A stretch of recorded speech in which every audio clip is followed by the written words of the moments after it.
Dawkins. Richard, thanks for coming. Thank you very much. Thanks for coming to what we think of here as the center of the universe. I understand that. Yes. No, you've come to agree then. I think this is the first time Richard's visited me in my office, and so thanks for coming. Thank you. I want to just talk about the human mind's capacity to know and to think and to believe. You know, when I look at how much trouble people have with mathematics, typically, if there's any one subject that the most number of people say I was never good at, insert a topic, it's going to be math. And so I say to myself, if our brain were wired for logical thinking, then math would be everyone's easiest subject, and everything else would be harder. So I'm kind of forced to conclude that our brain is not wired for logic. That's a very good point, and it's more than just that. I think there's also a kind of unwarranted pride in being bad at mathematics. You will never hear anybody saying how proud they are of being ignorant of Shakespeare, right, or Dryden. But plenty of people will say they're proud of being ignorant of mathematics. Or if they don't use the word proud, they'll say, I was never good at math, ha ha ha ha, yeah, they'll chuckle about it, it becomes right. a joke. There was a thing in one of the British newspapers where a science writer, I think a science journalist, was lamenting the fact that many people in Britain think it takes 1 month for the Earth to orbit the Sun. And the editor then inserted there, doesn't it, Ed? So he was, as it were, saying, you know, I'm the editor of a national newspaper. And of course I don't really think it takes, but nevertheless, it's okay to make a joke about being ignorant of this very elementary point of astronomy, which he would never ever do about being, you know, confusing Byron with Virgil or something like that. Right, or ever be proud of such a thing. So then you must admit or confess that we as a human organism must have a great challenge before us to think rationally, logically, scientifically. Yeah, I mean, you made the very interesting point that maybe we're not wired to be good at logic. Well, you generalized from mathematics to logic. Yeah, I did, but for this conversation, I think we can claim that. Certainly, many people are extremely illogical, but and they, by the way, they get along just fine in life. They live long lives, and. But I think it's an interesting point that our wild ancestors, needing to survive in the presence of lions and drought and famine and things, you'd think logic would be pretty important for survival, wouldn't it? So, if not mathematics, at least. Well, it could be. Maybe early people who said, oh, there's a creature there with big teeth. Let me investigate it further. Yes. I mean, in a way, that's right. Being too scientific is a bad thing. Curiosity doesn't always work. I had a cousin who was a little boy, put his finger in the mains and got a shock. So he did it again just to make sure. He's a real scientist, but not very good for survival. Right. So perhaps the gut reaction to run or to be scared or to chant or I mean, I guess what I'm getting at is there's so much of human civilization that derives not from logical thinking, but from what we might simply call illogical thinking. And I mean, art. You know, I've got Van Gogh on the wall. No one's going to quiz him and say, how logical were you when you painted the Starry Night? And so, what does it mean to object, then, to people who feel this way? Because I'm more, I detach myself more from that battle than you do. You are in the front lines, and I'm way in the back line watching you do this. And I'm saying, sometimes people just want to feel rather than think. Yes, I keep pushing back to the evolutionary origins of this, and when you have to survive in a hostile environment, it may be that you do need a certain amount of illogical gut. Yes, it may be that you need to fear things which logic tells you. Well, maybe it's a matter of the odds that something is actually dangerous. Or the cost to you if it is. The cost to you. If you see a sort of rustling in the trees, it could be a leopard about to jump on you, but it's much more likely to be the wind, and the logical, rational explanation is probably it's the wind. But when your survival depends upon the remote possibility, well, not remote, the rather lower probability that it might be a leopard, the prudent thing is to be more risk averse than the statistics justify. Yes, exactly. Yes. Yeah. So okay. So now we have a world where we're prisoners of this sort of genetic molding that has occurred, and now. But so I guess my point is I don't object as much to that as you do. Yes. Okay. And it what's the phrase? It tickles your craw, gets in your craw, whatever that phrase is. Yes, yeah. Yeah, and so well, get on this. Let me campaign. Try to get in your craw, whatever the expression is.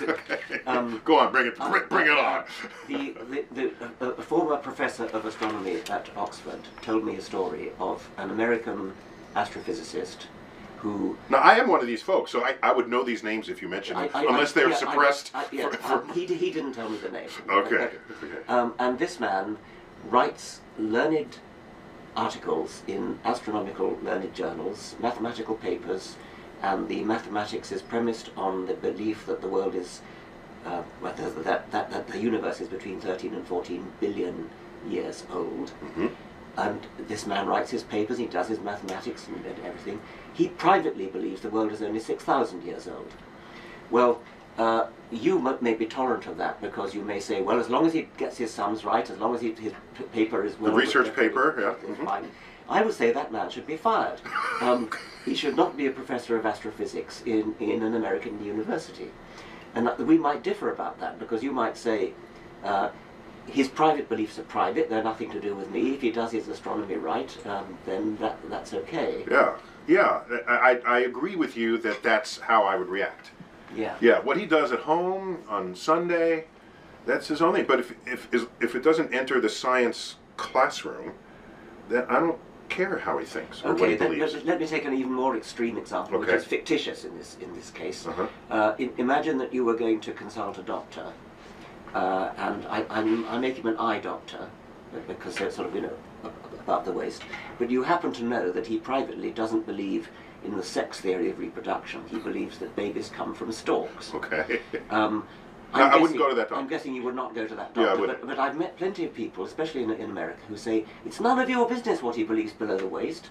He's an eye doctor. Is he a competent? Can he repair your cataracts? And I don't think he should be employed in a hospital because what you're saying about that man is that he's got the kind of mind which is so adrift from reality that even if he's a competent eye surgeon, I don't think he could be trusted. Okay, so you interestingly, you are reacting in the way our ancestors hearing the rustle in the bushes are reacting because most of the time it's wind. Yes. Some of the time it's a leopard, and that's a fear factor. That creates a fear factor that overrides everything else. He's a good eye surgeon. He or she is a good eye surgeon. Right. But there's that lingering risk that the stork theory of reproduction might somehow affect the scalpel. So you fear that risk. I'm not sure it needs to affect the scalpel. I think it's something... Okay, so then you object on principle. I think so, yeah. Yeah, not on practice. It's a principle thing. Or the professor of geography who believes in the flat Earth, but otherwise makes perfect globes. Yes, quite. Yes, exactly. Okay, so you're a principled person. That's all that means. You think it should be a certain way, and everything surrounding it, even if in practice it doesn't manifest, you kind of want the whole package to be consistent. Yeah, I think so. Okay, so now given that, what do you do about it? Because I don't really do anything. You want to change that, and we just admitted together that we are prisoners of this of mystical, magical ways of thinking or illogical ways of thinking. And now you want to change the biological directive of the human mind. And How do you do that? I like to use the phrase consciousness raising, Okay. which is a feminist phrase, Mm-hmm. and I mean, it started in the I feminist think, movement? that's where I first Okay. heard it anyway. And consciousness raising is, so we're not, I don't want to be dictatorial and say there should be a law against illogical thinking. I'm not that fascist. But You know what would happen if you do pass a law? Let's imagine a future where all illogical people had to move to one particular state. Would it be wonderful? Yes. No, but that would be the state where like all the music and art would come from, right? All the truly creative I people hope not. are some of the least logical people I've ever met. Yet they create and they make the world a little more interesting. But that's my thing. If that were true, I'd go along with you. I'm not sure about that. That's a different issue. Whether or not that's a true fact. Okay. Whether all right. So what do you do? Do you want to consciousness raise? Do you have tactics? Because I want a consciousness raise too. So I've got. Let's compare. Okay, I suspect your tactics may be better than mine, because your tactics, I think, are to lead by example. Yes.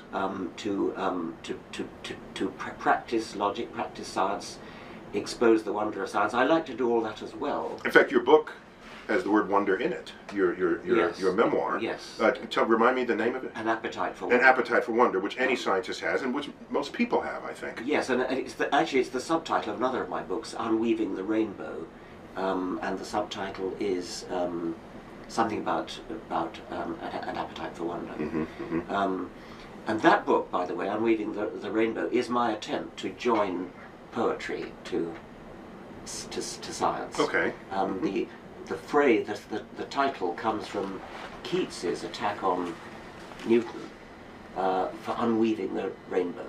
Keats thought that Newton was destroying the poetry of the rainbow by explaining the spectrum. Or completely destroying the mystery of it. Destroying the mystery of it. And the message of my book is that you don't, by destroying the mystery, you increase the poetry, you don't decrease And it. I try to go there in all of my work, whether or not I succeed. That's my Exactly. intent. Exactly. So where do you differ from this? Or where else do you go? I mean, I certainly want to go all the way with that. I'm with, say, Richard Feynman, who said, when I look at a rose, I see the same beauty as a poet or a painter sees in the rose, but I also get poetic inspiration from the fact that I know that the colour is to attract insects and that this has come about by natural selection. I feel the same way about beautiful sunsets. Yeah. I think there's no more reproduced image when people want you to think of God than a sunset with beams of light coming out. It's with all done by impurities in the in the atmosphere. So I deeply appreciate the splendor of a magnificent sunset with a curtain of twilight colors going from deep blue to sky blue and the red sun. But I also know that the surface of the sun is 6,000 degrees and there's Rayleigh scattering in the atmosphere. You have water droplets condensing to make clouds, and so I agree with the Feynman approach to that. But now, where else do you go? Where else do you take this? Maybe I go a little bit further in the direction of good-natured ridicule of absurd ideas like astrology, like homeopathy. But so you're saying it's good-natured, but clearly the people who are on the other side of your wit and intelligence are they saying you're being good-natured? Possibly not. Possibly. I don't really care about that. Possibly. No, I mean. I feel stupid next to you, and I know all this stuff. All right, so. Oh, come on. I have an eye to not just the astrologer that I'm talking to, but for example, the radio audience, whatever it is that are listening in. Yes, the larger, because you have visible platforms where you share this. We both do, yes. and the point has often been made to me. If you call somebody an idiot, you're not going to change his mind, and that's possibly true. But you may change the minds of 1,000 people listening in. And so I'm less inhibited about calling him an idiot. I recall my own youth as an undergraduate being seduced by Teilhard de Chardin, that old French theologian, who wrote about the evolution of well, Peter Meadower described as that tipsy, euphoristic prose poetry, which is one of the more tiresome manifestations of the French spirit. A typical piece of Meadower arrogant wit, patrician wit, you could call it. So this man, I mean, prose poetry kind of drips off the page, and I was totally seduced by this as an undergraduate, until I read Peter Meadower's review of the book, which contained things like what I've just quoted. And he said another thing he said was, how have people come to be taken in by Teilhard de Chardin? We have to remember that higher education has created a large body of people of cultivated tastes, educated far beyond their capacity to undertake analytical thought.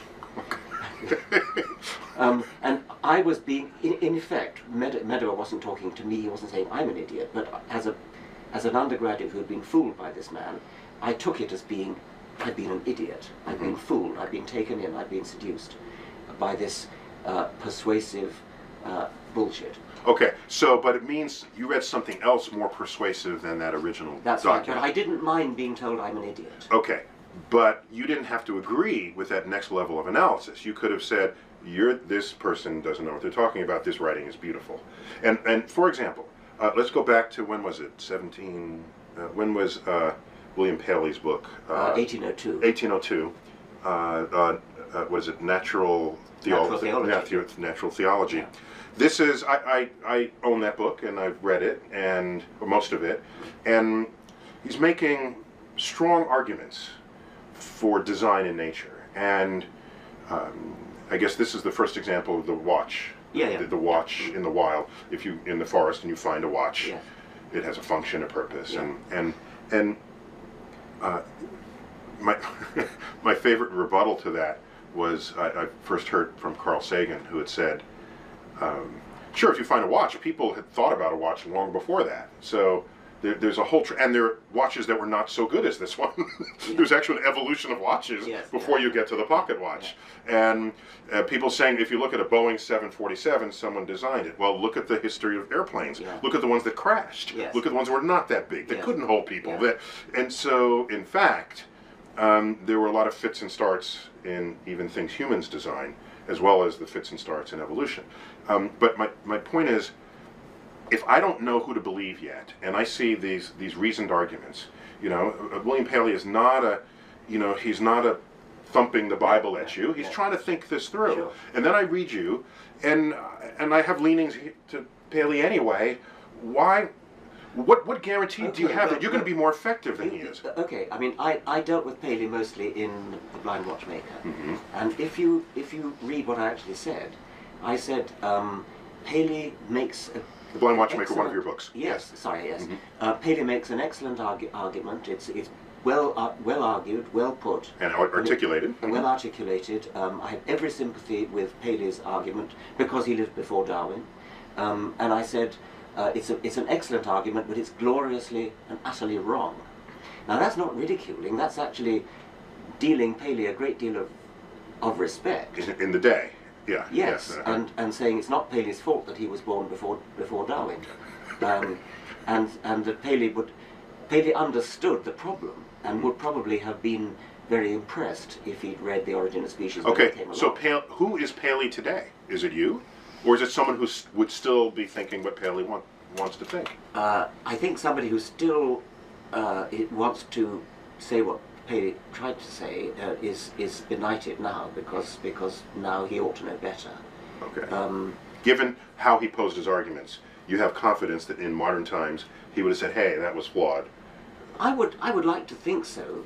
I can't be sure what Paley himself would have said, but certainly I never denigrated the strength of Paley's argument. In a way, he was posing the problem, and you'd be surprised how many people today, many scientists today, underrate Darwinism because they don't understand what Paley understood very well, which is the wonderful illusion of design. I mean, there are plenty of scientists who don't understand how elegant and beautiful the living world actually is. They sort of think, well, what's the problem? I mean, it just sort of happened by chance. Right. Of course it bloody didn't happen by chance. It couldn't happen by chance. It had to happen by a very, very special process. And Paley understood that. He got that right. Mm-hmm, mm-hmm.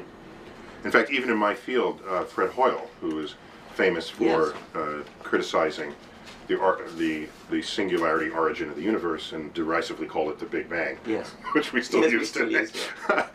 He did some calculation about how you might arrive at an eyeball from random combinations of atoms, and it was some stupendously unlikely probability, but he didn't factor in that any variation on not being able to see it is better than not being able to see it. Yeah, it's cumulative. Yeah. And so the statistics are not start with atoms, come out with an eyeball. No. It start with atoms and you're slightly sensitive, and then you're more sensitive, and you make an image, and so it accumulates in a direction that is of value to the organism. Yes. And I use the metaphor of Mount Improbable for that, where I have a mountain which on one side is an absolutely sheer precipice, and on the other side is a gradual slope. And the eyeball is sitting on top of the mountain. Getting it by random chance is equivalent to standing at the bottom of the mountain and leaping to the top in one leap, which you can't do. And that's equivalent to a theological explanation, by the way, as well.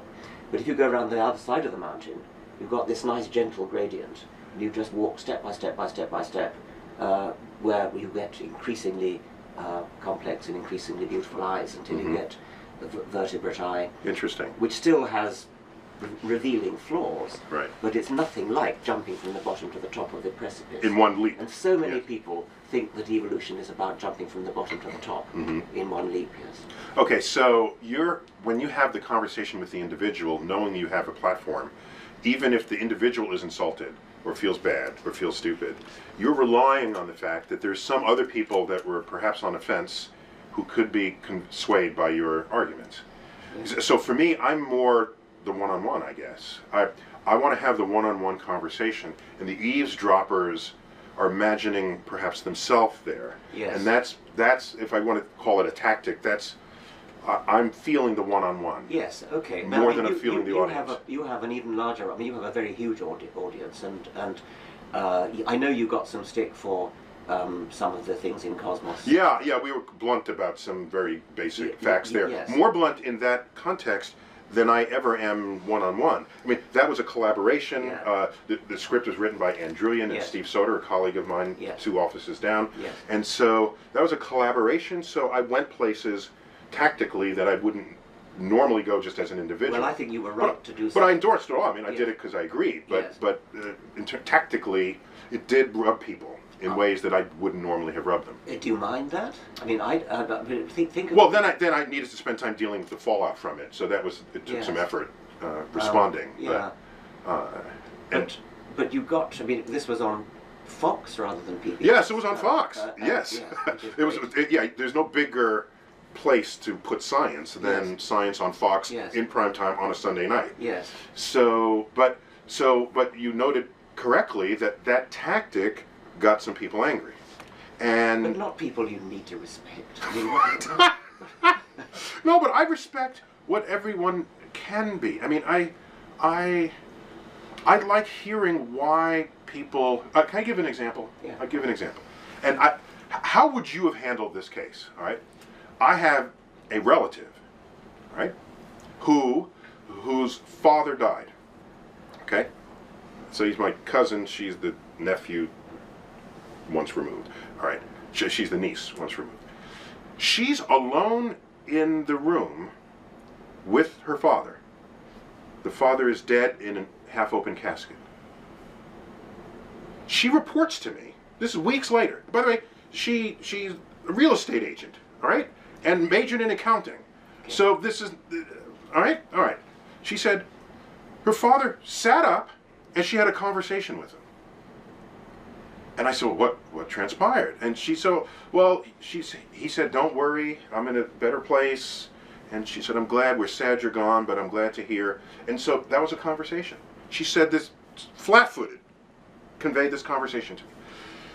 So I said, okay, how am I going to deal with this? This is family, how am I going to handle this? Here's what I did. I said, next time this happens, ask him questions that could be really useful on this side of that barrier. Like, where are you? Yes. Are you wearing clothes? Yes. Where did you get the clothes? Yes. Okay. Is there money where you like are? that. Is Yes. there? What's the weather like? Yes. Who else is there? Yes. How old are you there? Yes. In your mind's eye, are you young or are you old? Is Grandma there? Yes. How old is she? If Grandma's where she is, would she make herself old or would she be young again? Ask questions. I think that's a terrific answer. Where you get information, and so now she's on notice. Next time this happens, she said, every time I see her, she said, "I got it. We're going to go there." And so now she's got her own little experiment that she's going to try. That's next time terrific. dead people sit up and talk Yeah. to her. It's like Carl Sagan when he was talking about people who claim to be abducted by aliens. Yeah. These aliens are enormously more advanced than we. Said, did you ask them about Goldbach's conjecture? Did you ask them about to prove Fermat's last theorem? Yeah, long-standing problems in our own culture. Yes, yes. But once we advance some things, exploit this fact. Yes, I think that. So what would you? So if I just ask, what would you have done? I wouldn't have thought of that. I wish I had. I mean, I'm genuinely curious as to. I mean, do you think she was lying? Do you think she had a hallucination? I don't know. I mean, I'm a trained astrophysicist, so my first explanation is that it was a hallucination, because everything we know about dead people, they don't sit up and have a conversation, and of course there are no witnesses or video, so which would make a better witness than a human witness. But I didn't care how real she thought it was. What I cared was that I gave her tools.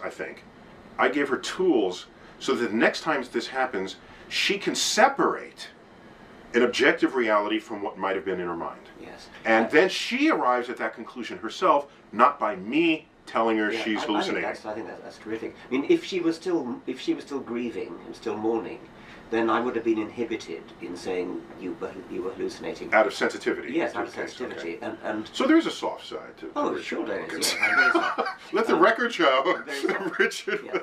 Yeah. He can be a puppy. But setting that aside, I think I would say something. Perhaps I wouldn't use the word hallucination, which sounds a bit sort of negative. Mm-hmm. I'd say something like, I think you probably drifted off to sleep and had a dream, something like that. Because these are solemn moments, right? Yes, and you can. I mean, everybody, we all dream every night, and we have experiences in our dreams which are utterly unreal, utterly surreal, and most of us don't know we're dreaming. But I mean, it gives you an insight into what it would be like to be insane. Actually, every single night I go insane because the dreams that I have. Any rational person could immediately say this is not real. This is so I think that would be a reasonably sympathetic way of saying. But I like your way better. So I'm just saying that's kind of my MO, if you will, just my methods of intersection.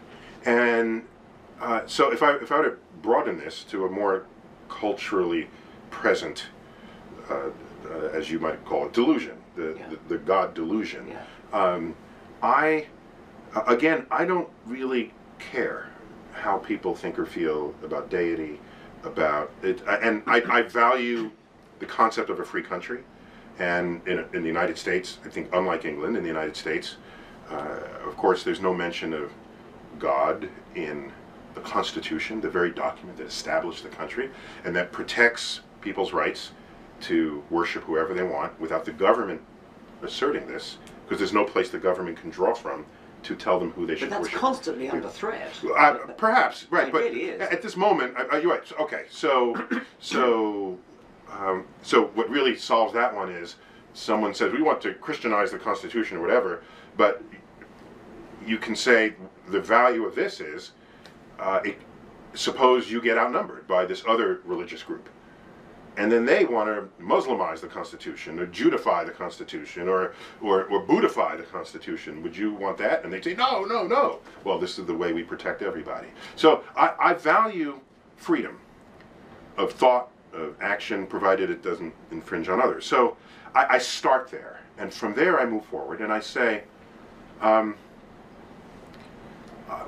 where do we, what do you do in modern society when we know science works and we know how it works and it establishes objective truths, but in a world where people want to have freedom of thought, where do you come down on that? The United States Constitution is unrivaled in the world, and it's as you say, total separation of church and state. The practice is that not a single member of the United States Congress admits to being a non-believer. Mm-hmm. That's a statistical nonsense, mm-hmm. and it's not conceivable that's really right. true. Was it 500 and whatever the number? 535 people. Yeah. Every single one of them mm-hmm. claims to believe in a supernatural higher power. A very substantial. So some of them have got to be lying, is what you're saying.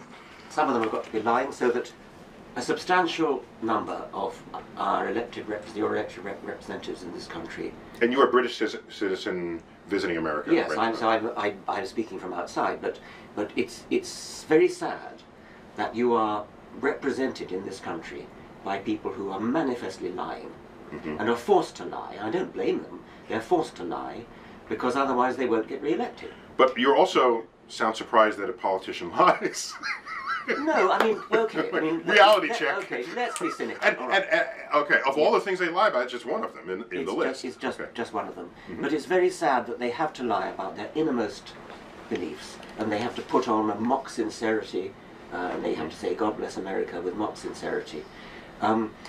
It is tragic that people who don't want to lie about that, people like you and me who are absolutely sincere about our beliefs, could not get elected. And I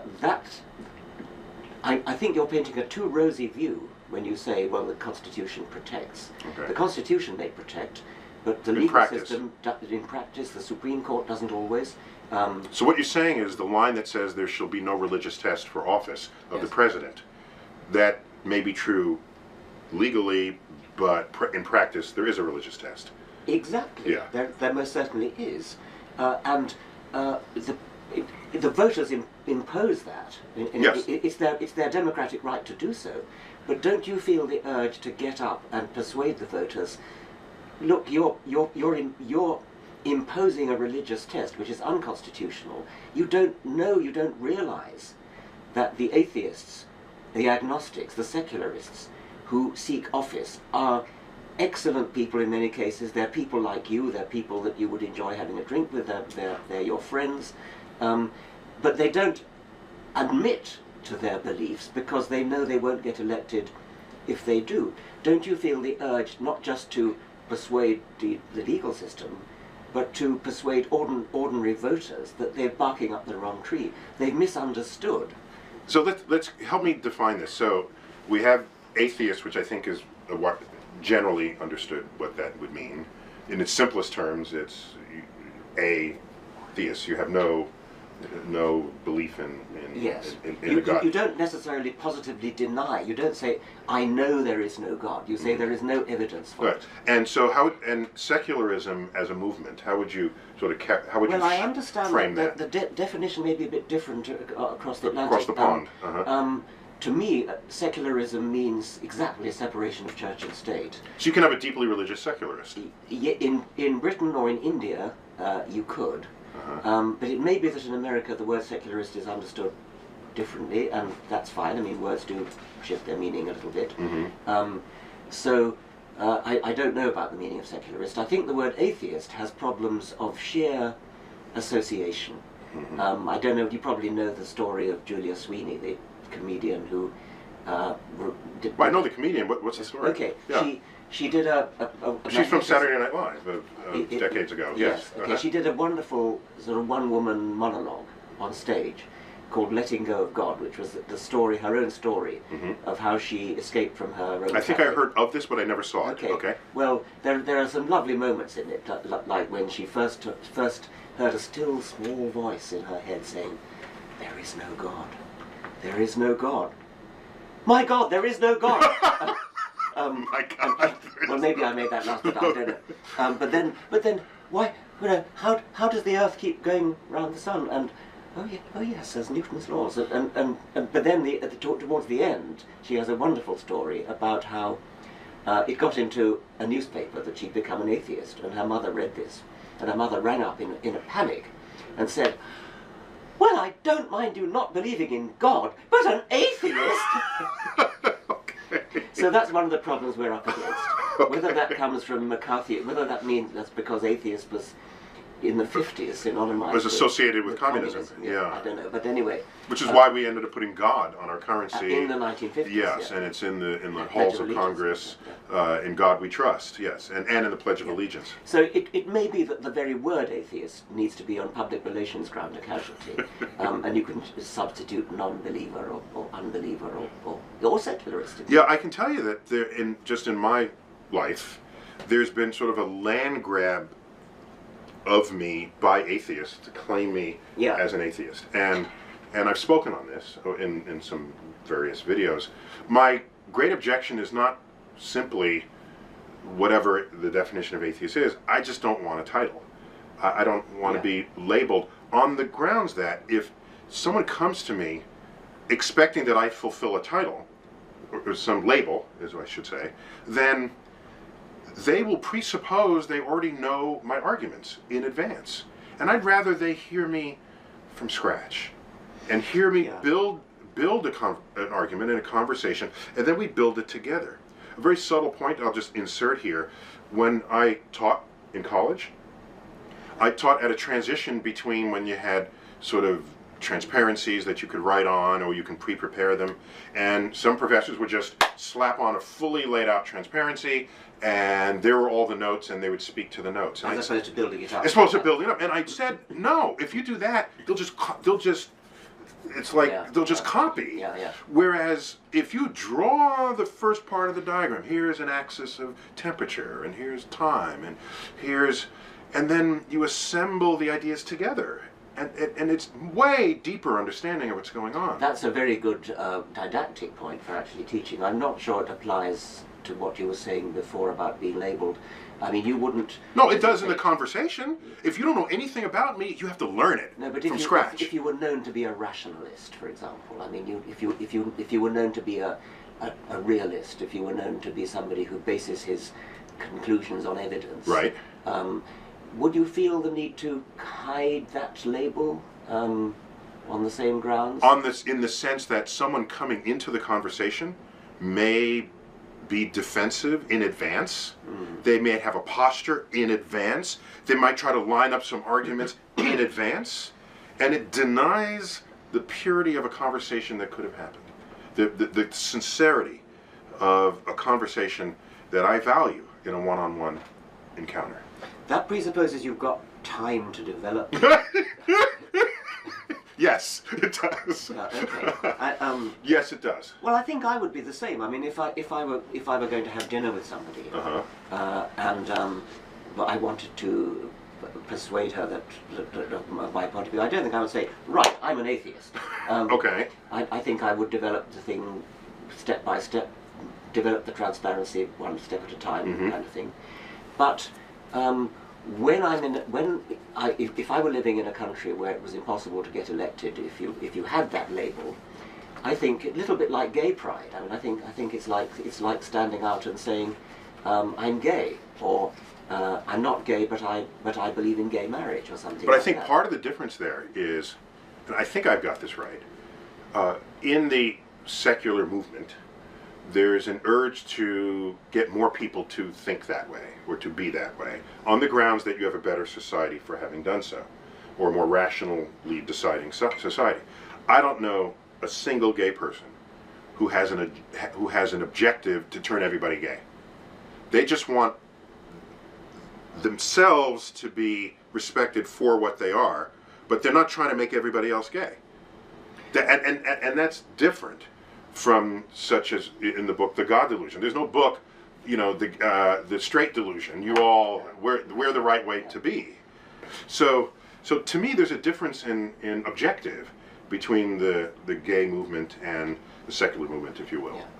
I think you're exaggerating the desire of the secular movement to convert everybody to our point of view. We're not like missionaries knocking on the door and sort of saying, have you found Jesus, and that sort of thing. Or have you not found Jesus? Yes. Have you lost Jesus yet? It isn't really like that. It's rather more, we want to convert you not to atheism, but to the view that atheists should not be discriminated against. Okay. That there should not be. That's a purer message there. It's a purer message, and it's a very important one in the United States where atheists can't get elected to Congress. You don't have to say, yes, I'm converted, I'm now a born-again atheist, but you have to say, I no longer will discriminate against somebody because of his lack of religion when I vote. I will look at the record and vote on other grounds. There are real problems with young people coming out, just like there was coming out as gay, with their parents. I mean, you know, teenagers thrown out of the house because they've come out as an atheist. Well, we were on stage last night for our Star Talk Live, and there's a question that I deferred to, but I wanted to be honest with the.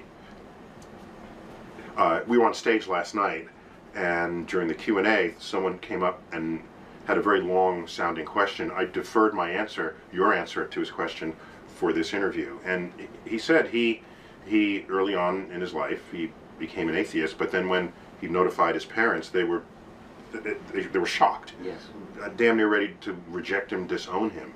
What do you have suggestions for situations? One of the like things, I mean, we've got this campaign going called Openly Secular, and one of the things we're trying to do is to give sort of a pack of hints for that sort of thing.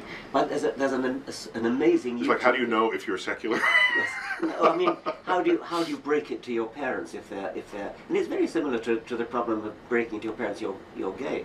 There's a really rather tragicomic YouTube film of a boy of about 16 breaking it to his mother that he's an atheist, and the conversation takes place in the kitchen. And he's not very articulate young man. He's sort of, Mom, I gotta tell you, I'm an atheist. And she said, you're an atheist? Right, no Christmas presents for you. That's funny. And tomorrow you're going to see the bishop. Okay. And so she's kind of hysterical, and the boy's kind of hanging his head and that thing. And his father's kind of... I'm still laughing at the no Christmas presents. Yeah, I know, That's good. And the father is kind of sitting slumped in his chair, sort of, you know, not really wanting to be part of this. I worry a little bit about why somebody was filming it. I mean, it doesn't seem to be plausible that somebody would have actually had a camera running. So it may be a fake. But if it is, it's not a very well acted, you know, sort of, it has the... But even if it is a fake, it's not an unimaginable scenario. It's so therefore, that's what common. we should be common, responding to I here. know it's common. I get letters. My foundation, the Richard Dawkins Foundation, for Science and Reason. For Reason and Science. Oh, Reason and Science. Yeah. Okay. Gets letters all the time from, especially young people talking about their parents. Sometimes people worried about losing their spouse. So of course, every time in marriage, if you announce to your spouse you're gay, you lose your spouse 100% of the time. Of course not. No. No, if you're gay, well, how do you play that? You There might be special problems there with your spouse, but we, with my foundation a little bit earlier, sponsored a thing called the Clergy Project, which was an attempt to help to rescue, really, clergy people who have lost their faith. And the Clergy Project, we set up a website, a confidential website, where clergy people who have become atheists were able to converse with each other, commiserate, cry on each other's shoulders, and often under assumed names. I mean, they're really afraid of being detected. It's rather like a sort of secret society where they use false names for fear of being outed, for fear of spies getting in and recognizing them. And we're now up to, I think, more than 500 of these clergymen and women from all denominations who have become atheists, and they're carrying on living the lie. They're going on preaching sermons and conducting services. Well, they have their training, so it's not like... They have their training, they're not trained to do much else. I mean, some of them, one by one, they're beginning to come out, and they get jobs as counsellors or oh, yeah, of course. That would be ideal. Yeah, yes, or carpenters, maybe. Just like Jesus, Yes, a carpenter, right. yes.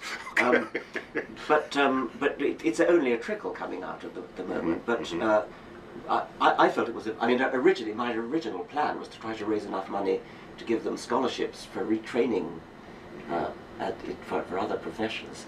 And of course, we couldn't raise enough money for that. But we did. We had enough money to set up this website, and they do get a feeling of bonding, a feeling of fellowship. They can talk to each It's other. the internet at its best. You find Yes, people. but they can't talk to their spouse very often. They can't talk to their children. They can't talk to their parishioners. These would be denominations where you can marry, so it would not be Catholic It priests. wouldn't be Catholic, no. So they fear being outed because they are respected pillars of the local community. They're going to lose all that. They're going to be ostracized in many cases. So are we living in different times from a century ago? Did Darwin create a deeper divide? Was there a community of religious people who dug their heels in stronger after Darwin? Because I don't remember this level of conflict. Well, maybe I just was unaware. I don't claim perfect knowledge of total social cultural mores around the world, but I remember a day where religious people went to church or synagogue or mosque on the weekend, and during the week you went to school and learned science. Yes. And that was kind of a happy line in the sand. Yes. And that line in the sand is being sort of rubbed away. I think that is. I think that's a real change. Yeah, it's not just my perception. Well, I don't live in America. I think it probably is a real change. Yes. From the 1800s to the 1900s? Oh well, no. I thought that might be different. I mean, you're talking about within our life. Oh yeah, sorry. Yes. Both. I'm asking both yes, questions, but yes. yes. Oh, in Darwin's time, there was quite a ready uptake of Darwinism among educated clergy people, people like Charles Kingsley. And mention these names like, yeah, of course, Charles Kingsley. We're Americans here. We don't know any of these people.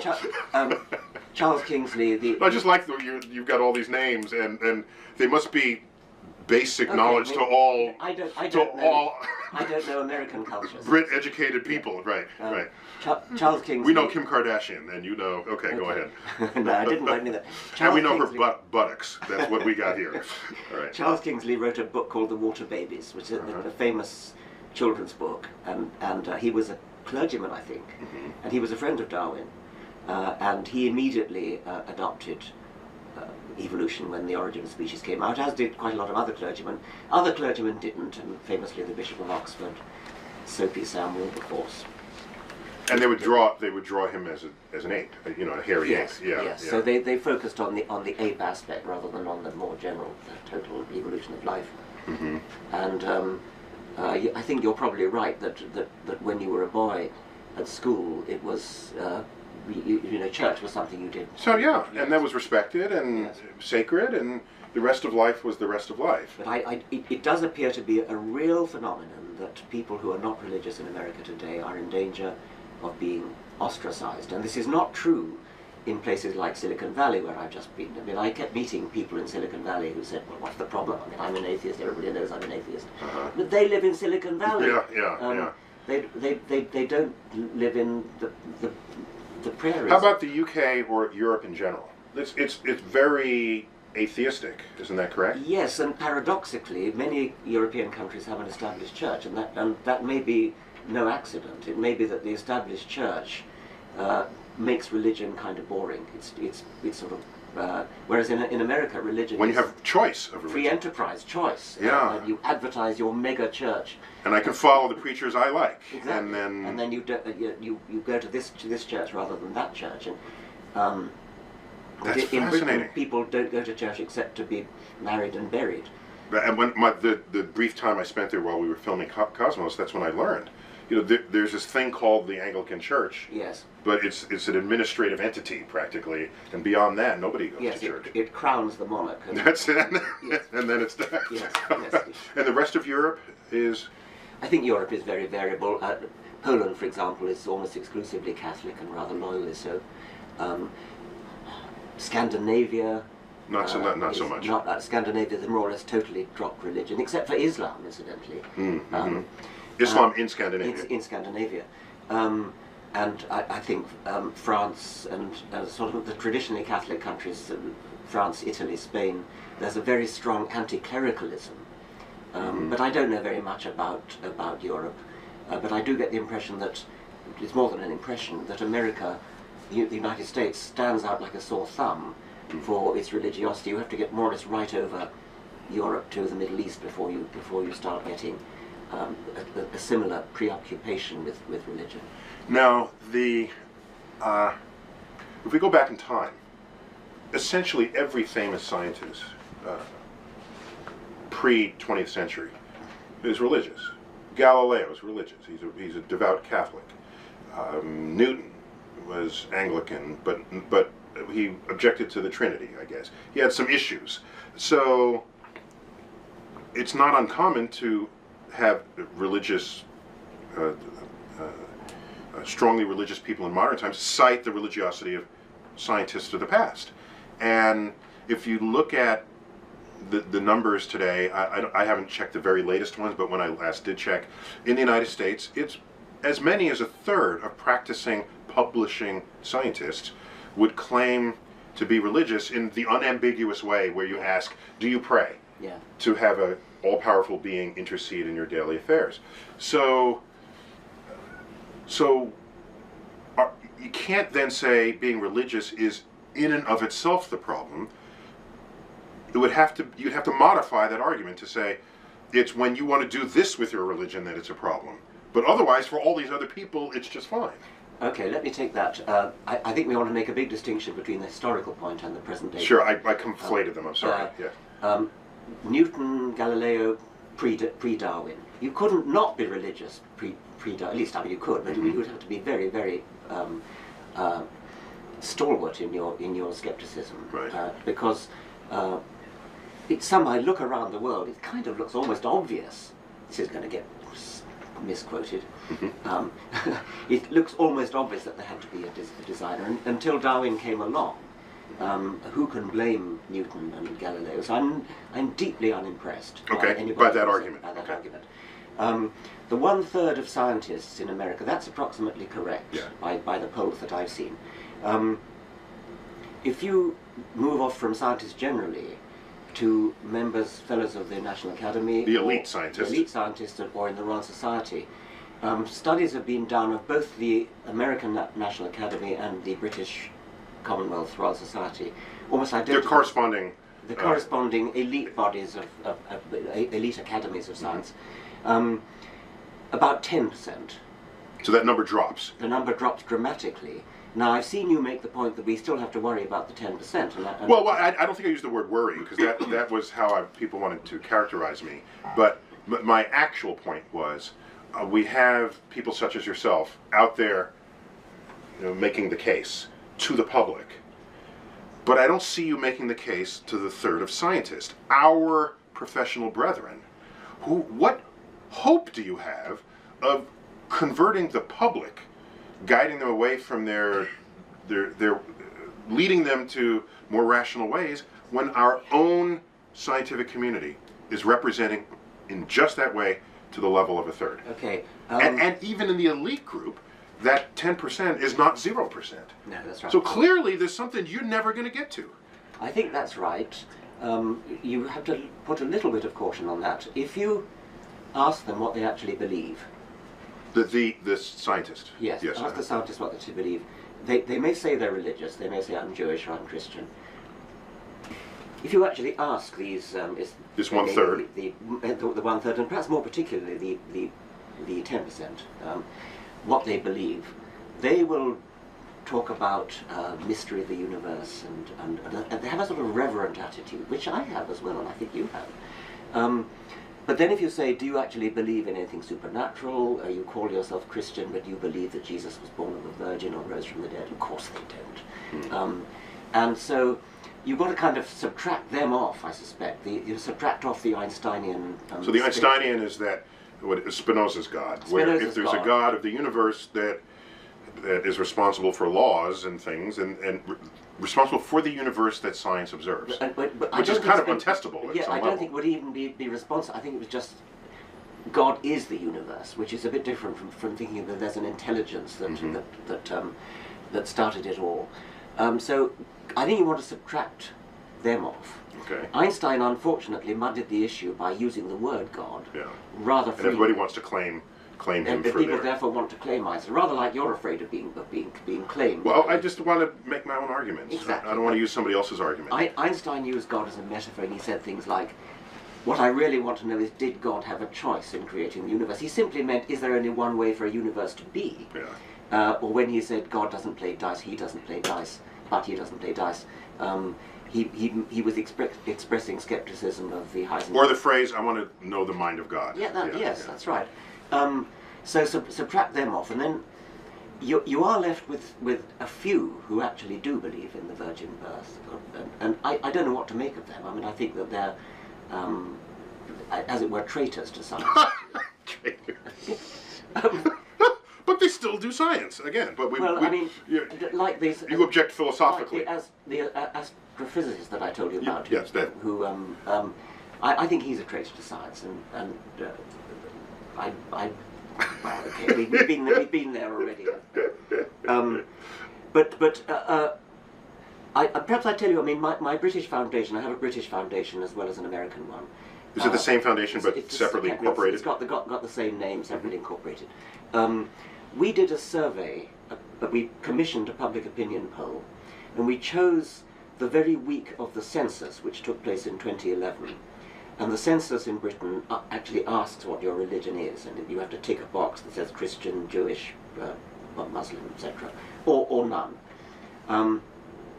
So we sampled, we commissioned a professional polling organisation to sample those who tick the Christian box, to find out what they really believe. Obviously it was only a sample, it was a couple of thousand, but it was done professionally. And so we asked them questions like, okay, you tick the Christian box, do you believe Jesus is your Lord and Saviour? No. Do you believe Jesus was born of a virgin? No. Do you believe Jesus rose from the dead? No. Then why do you call yourself a Christian? Oh, because I like to think of myself as a good person.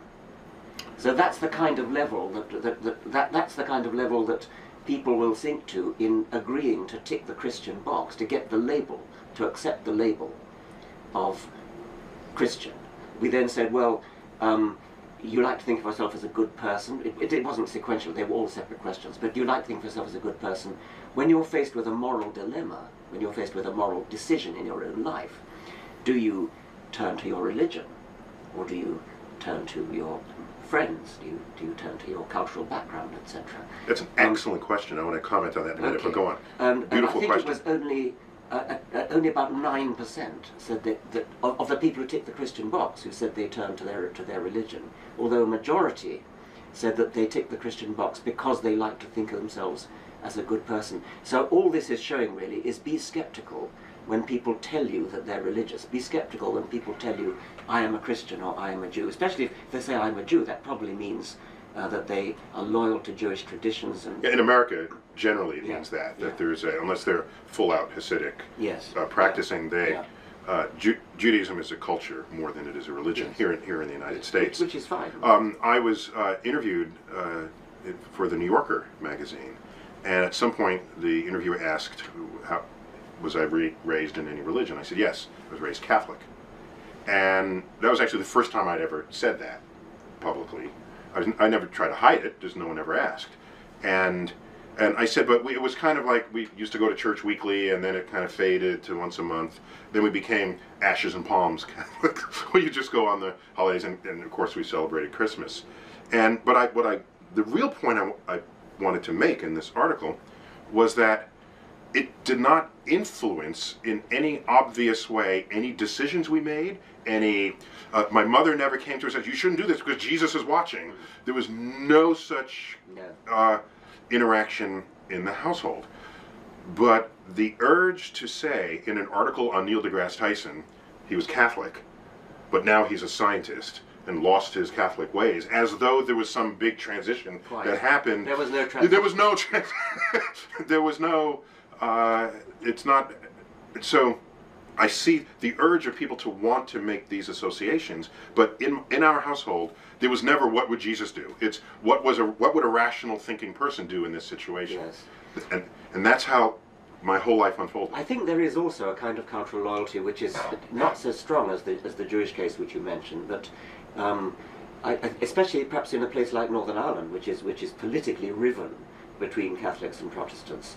I mean, the joke about, yes, you're an atheist, but are you a Catholic atheist or a Protestant atheist? Well, it's almost a cliche in Northern Ireland. But there is a sort of thing, you ask, well, I sure as hell not a Catholic, you know, but so I'd better say I'm Protestant. Okay. Well, this is the problem with labels again. Yes, so, it is, you know, yeah. it's what that is. It's all very well to say that in America there's a constitutional separation between church and state, but how do you deal with the fact that a non-believer cannot get elected to high office?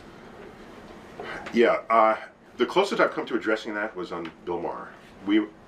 At that time, Congress was at some kind of voting impasse, and everyone was complaining that they can't agree, and I just thought about it. I reflected on a time when I was younger, when I had the World Book Encyclopedia, and I remembered opening up to the section on the presidents. There's a picture of every single president and a little mini bio. And I was just intrigued. I said, I wonder what professions these presidents were. And there they were. Attorney, attorney, attorney. Farmer, attorney, attorney. Businessman, attorney, attorney. And I said, well, first, what is an attorney? Because I didn't know that was the same as lawyer at the time I discovered this. But I said, why are they all lawyers? What, aren't there other things in the world? I want to be an astrophysicist, and maybe can other people be president? And I thought that was just odd. And it just sat in my head for decades, and because I'm that old. And then I realized we're at an impasse, and I think, well, what do lawyers do? They're trained arguers. And a lawyer who is paid to take a position will take that position whether or not that position is true. It's because they're paid to do so. And I thought that is a recipe for disaster in a Congress that has to come to agreement. So I lamented the absence of professions that specialize in having to make hard decisions on time and on budget. So I thought maybe a Congress that had more scientists, engineers, where objective truths matter, business people who make decisions every day that are based in objective truth because money is at stake.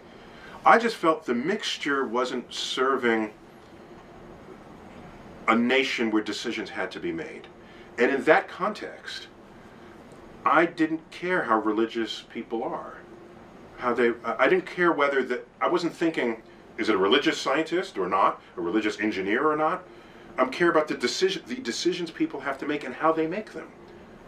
And so I care less whether someone is religious than whether they have the capacity to think logically.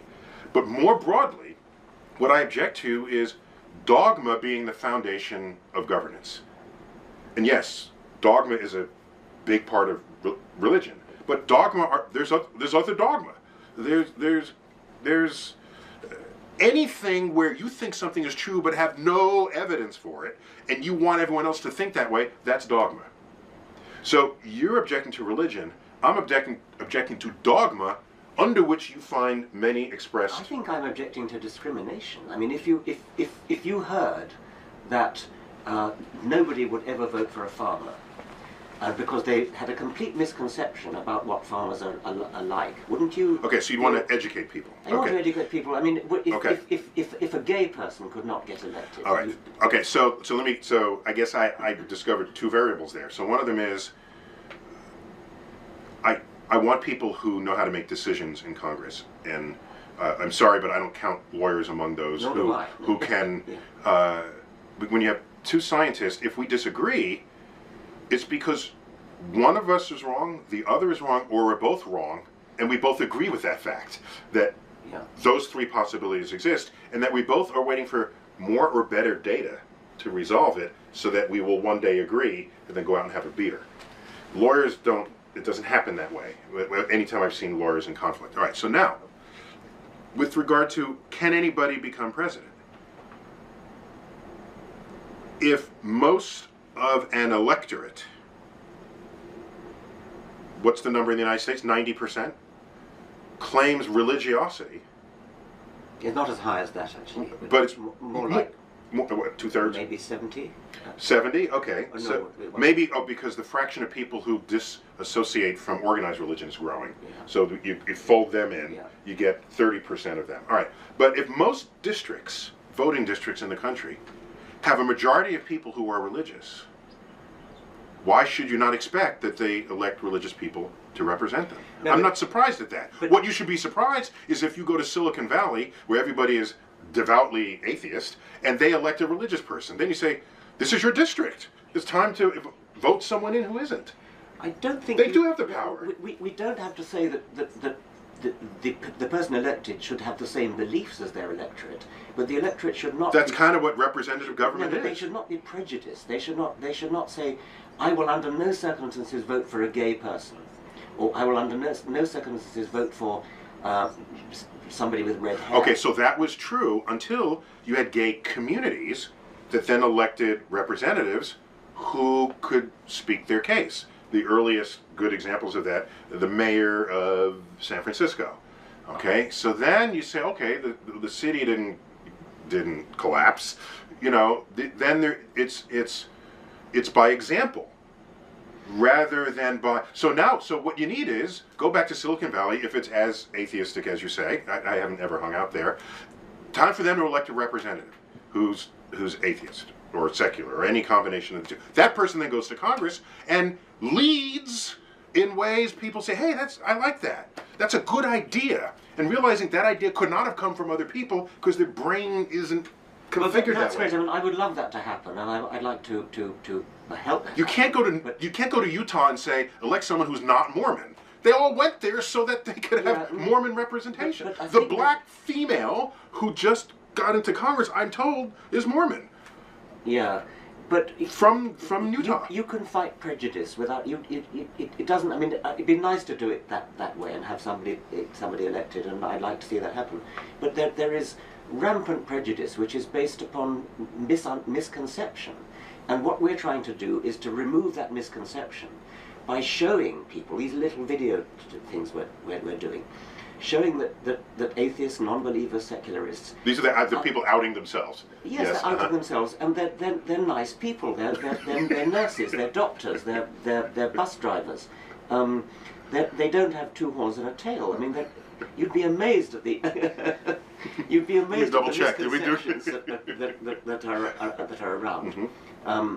The equating of atheism with communism, for example, mm-hmm. which dates from the 1950s. The story of Julia Sweeney's mother. I mean, these are worrying things which should worry any decent citizen. So again, I don't care if you don't believe in God, but you're an atheist. Yes, yeah. I mean, there's a lot of that about. Yeah. And even not believing in God is something people think you need morality. Sorry, you need God in order to be moral. I mean, a ridiculous idea like that. And consciousness raising, standing up and saying, I'm a decent fellow. All right. So that's an interesting distinction that I'm happy to embrace. All right. There is the religious community where they can be responsible for heinous acts of violence or warfare or prejudice. Okay. Then there are people who are just religious because they're religious, and they're okay with anybody else with whatever else they are. All right? I'd like to think that's the majority. I don't know if it is. Then there are people who are religious. Their religion is right, every other religion is wrong, and you're worse than even the wrong religions because you're atheist.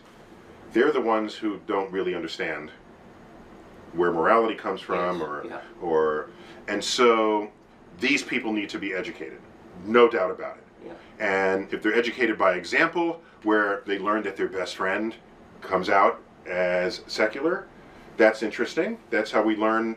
That went far in getting society to understand and recognize and accept the gay population.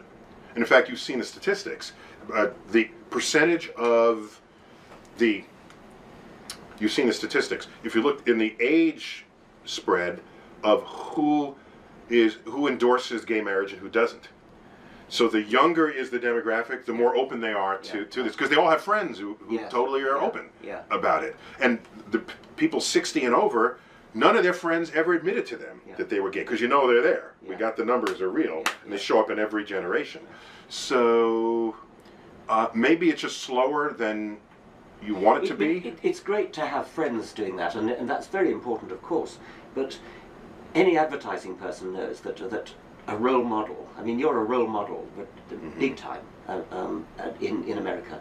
And for somebody like you, who has an enormous following, not just as a scientist, but as an obviously nice guy, if I may say. I mean, the sort of person that everybody likes. Thank you. Like David Attenborough in Britain. We just had him on Star Talk. He's the nicest guy ever. Absolutely, yes. Ever. Yes. Ever. So when somebody like that stands up and says, "I'm gay," or I'm a non-believer," that's worth millions of ordinary friends. So I think it's something that needs to be done. And these little YouTube videos are great when they're the man next door, or something, the woman next door. But the sort of person who could sell soap flakes. I mean, you can do much better than selling soap flakes. You can sell anti-bigotry. Well, I mean, I'm out there. I guess it's just it's not a big issue to me. No, that's what it is. And I'd rather get people to discover the beauty and grandeur and splendor of the universe, and whatever comes out of that. If you, for having studied Darwin, became an atheist, why tell them to be an atheist? Just tell them to study Darwin. No, I agree with that. But now we shifted from that to saying don't be prejudiced, don't be bigoted. Yeah. Well, I'm all for not being prejudiced. Obviously, yes. Yes. Big fan of not being prejudiced about anything. But that 30% number, that was a smaller number before. It's growing. Sorry, the 30%. Who are...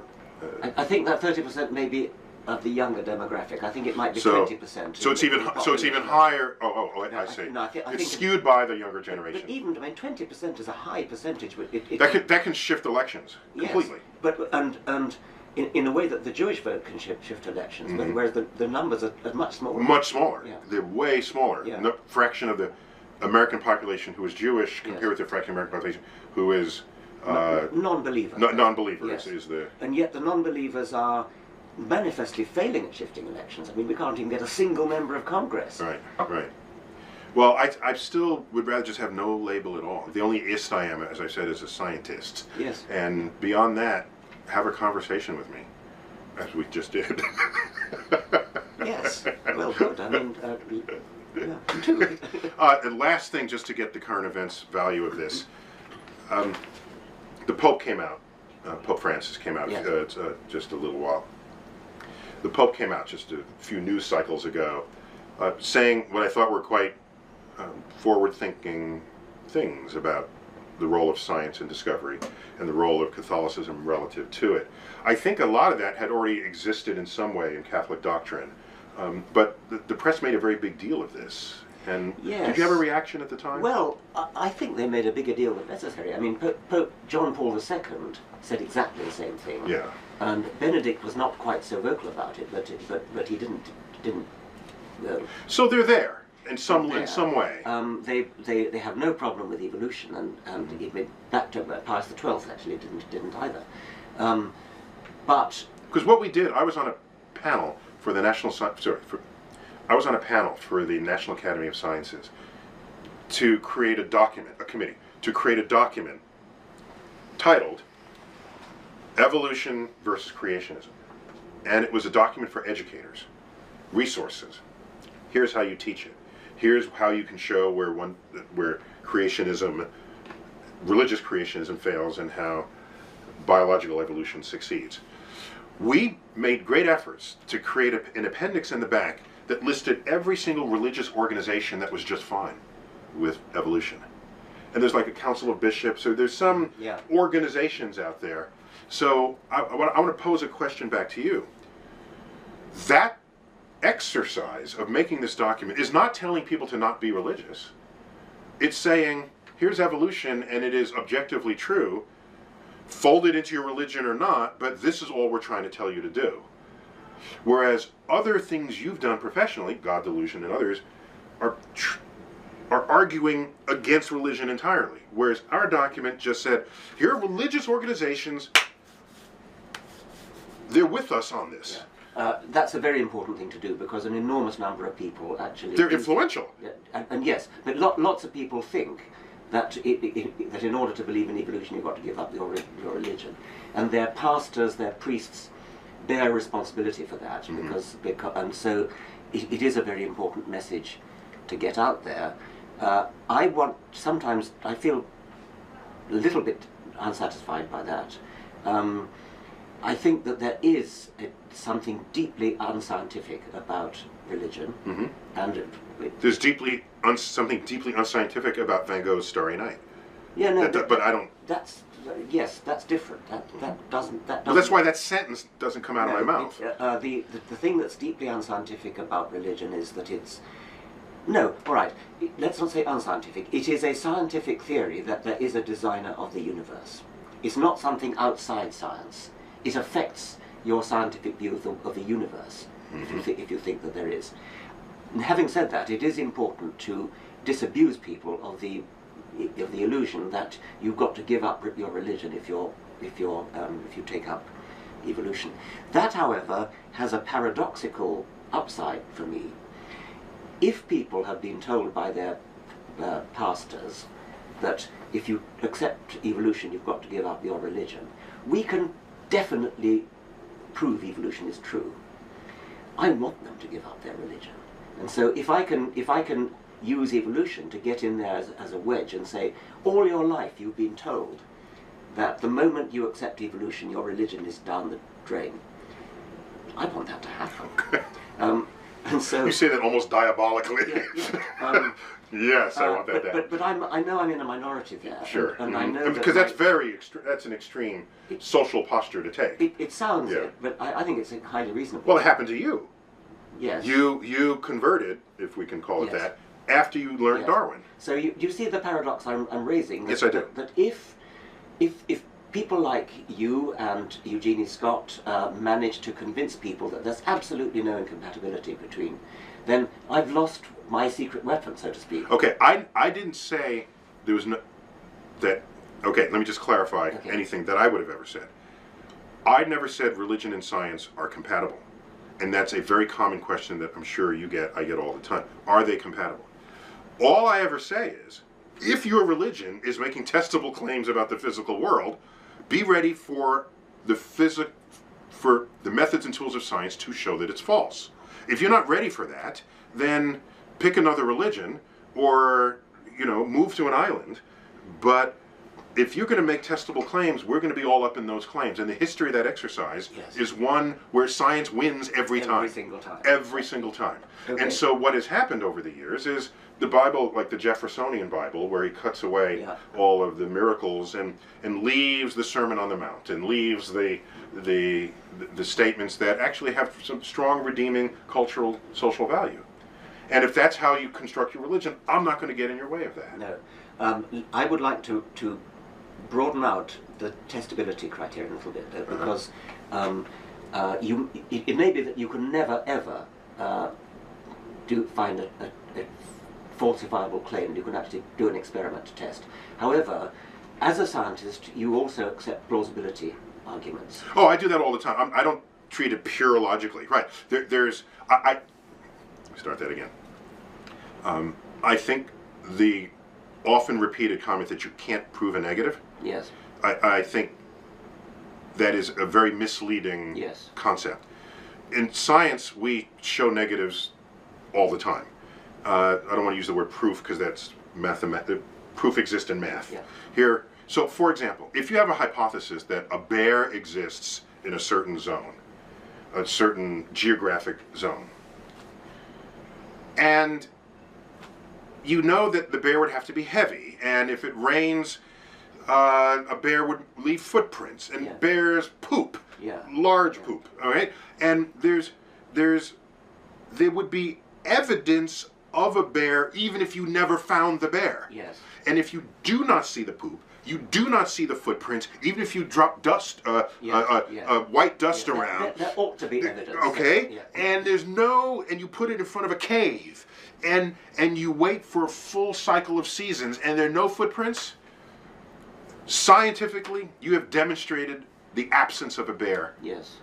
Conclusively enough, said you can walk up and down there and send your kids out there and not worry about it. It's not totally conclusive, but for all intents and purposes... Scientifically, we're good with that, and we move on to the next problem. I think that's a good parallel for God. Mm-hmm. So perhaps the difference between us is, I don't care if they want to keep believing that. I just care that they stay out of the science classroom, because then it's not science. It's really not science. And there was no tradition of scientists knocking down the Sunday school door, trying to tell the theologians and the preachers what to teach. There's no tradition. Atheists don't even do that. And so I cry foul when they want to come over. And part of it, I think, is they know that science has a certain cachet, and they want to sort of attach to this. That's what the Templeton Foundation is all. It's founded by Sir John Templeton, the financier who got fabulously wealthy, and he felt pretty sure that there was some connection between the physical universe and spirituality and God and religion, and so he just wants to explore these intersections. All right, I was asked to write, to answer the question, does the universe have a purpose?